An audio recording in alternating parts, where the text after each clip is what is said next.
Ever wonder what would happen if you got hit by a train? Here's some quick thoughts from an ER doc.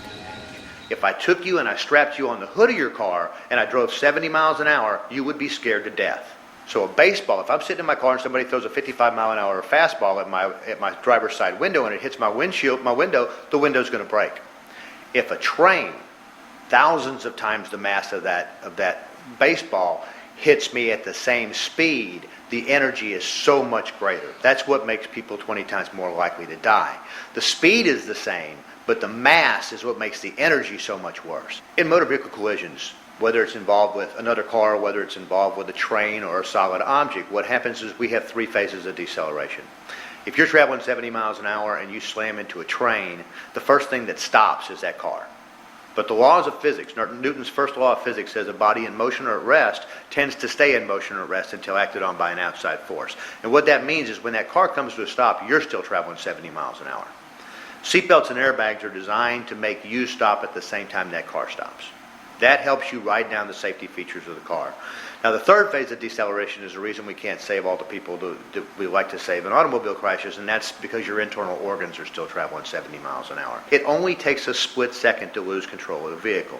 Tragically, at my Level 1 Trauma Center, we had that happen not too long ago. Some young kids were driving down I-49 and just briefly were distracted and their front tires pulled off of the road. When they did, they overcorrected, turned, and we had several deaths. Strictly because of the energy that's involved when a high-speed train hits a car, the energy is so severe that a lot of times, as I mentioned, everything in that vehicle moves towards the principal direction of force. That force is so severe, a lot of times people are thrown clear of the vehicle. People are thrown through, you may be the driver of a car and thrown through the backside window. You may be the passenger of a car and thrown through the sunroof. You are thrown out of that vehicle. You know, the hardest thing that I do, the hardest part of my job is to go out to that family room and tell a family that the healthy young child that left the house that day is never coming home. And that happens all too frequently at a Level 1 Trauma Center. Nobody ever thinks it's going to happen to them. Nobody leaves the house that day. Nobody comes into my trauma center and says, gee, I thought today's the day I was going to die. Everybody thinks it's going to happen to somebody else. But the truth of the matter is, the statistics show it does happen. There are a lot of things that you can do to prevent that. Stay tuned to see how you can avoid being a statistic. Look to live.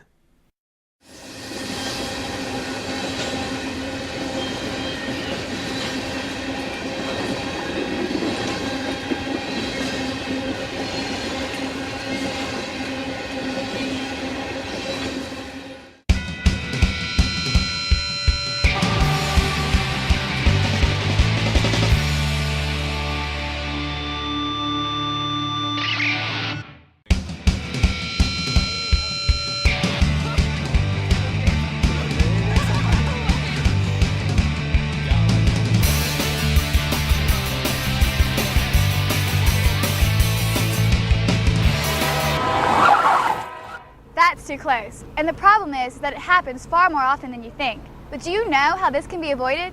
It's easier than you think. All you have to do is look for the signs. What signs? They were all over the place. Let's rewind to see how this can be avoided.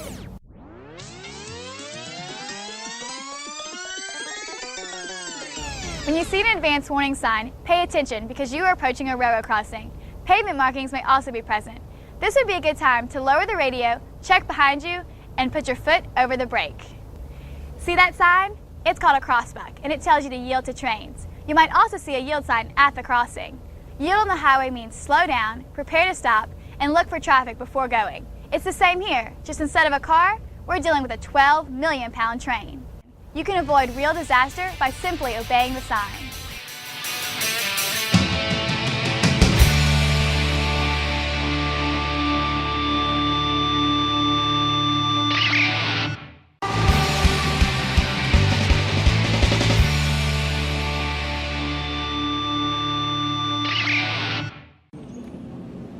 Here's a good question. Where exactly are you supposed to stop at a railroad crossing? Stop at the white line on the pavement if a train is approaching. If no line is present, then stop no closer than the average car length, which is 15 feet from the nearest rail, or no further than 50 feet away for good sight distance. Now, let's consider how far it takes a train to stop. Here's John, our football player. He's pretty fast. Right, John? Okay, get running, John. As you can see, John is running the length of an entire football field. Now, if he ran across 18 of them, John would be running 1 full mile. Why is that important?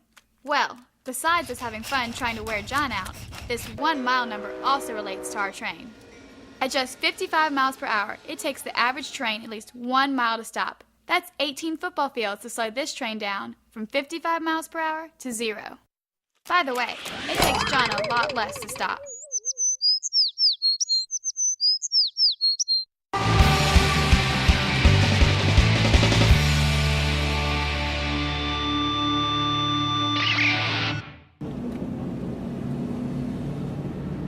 Guys, they're already at the game. Let's go. Let's go.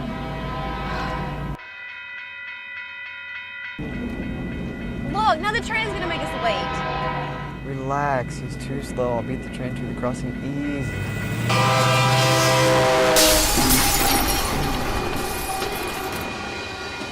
Try to beat a train to a crossing.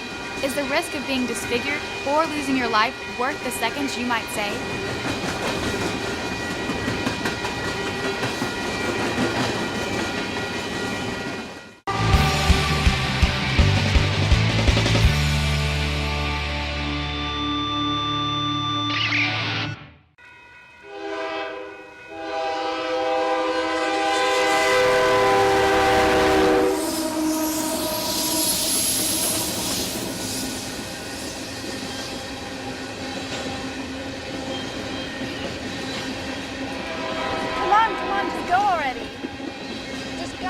The passing of one train at a crossing can often hide a second train on another track.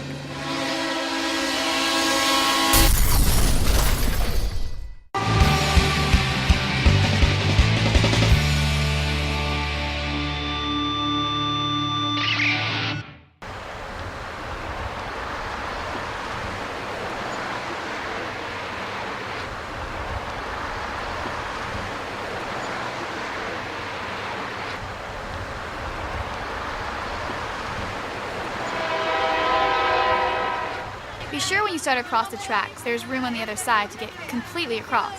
Remember, you need a minimum of a car length, which is 15 feet from the track. So if you don't fit, don't commit.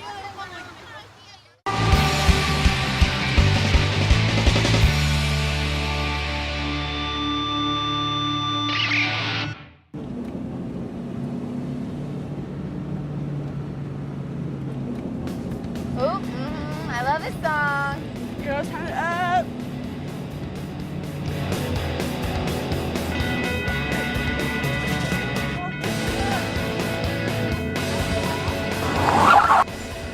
You can always rock out, but remember not to zone out. You have to look and listen for the train.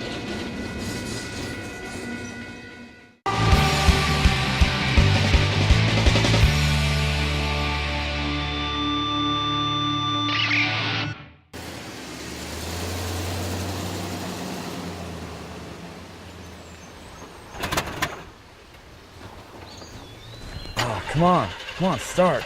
Not again, come on. Oh, this is so not cool. Come on, start. If you ever get stalled on the tracks, immediately leave the vehicle and call the police or the emergency number posted at the crossing. If a train is approaching, move away from the crossing so not to be hit by debris.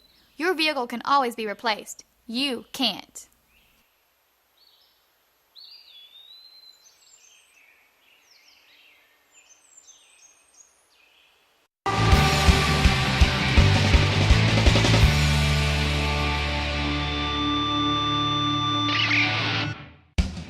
Okay, let me remind you what can happen if you don't exercise a little caution at a crossing and obey the signs and signals.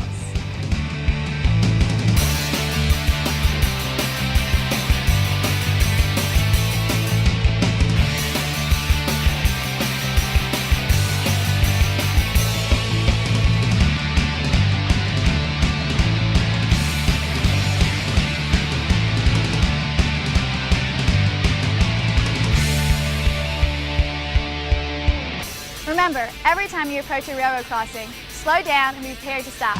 Here, there are no do-overs. Look, listen, and live.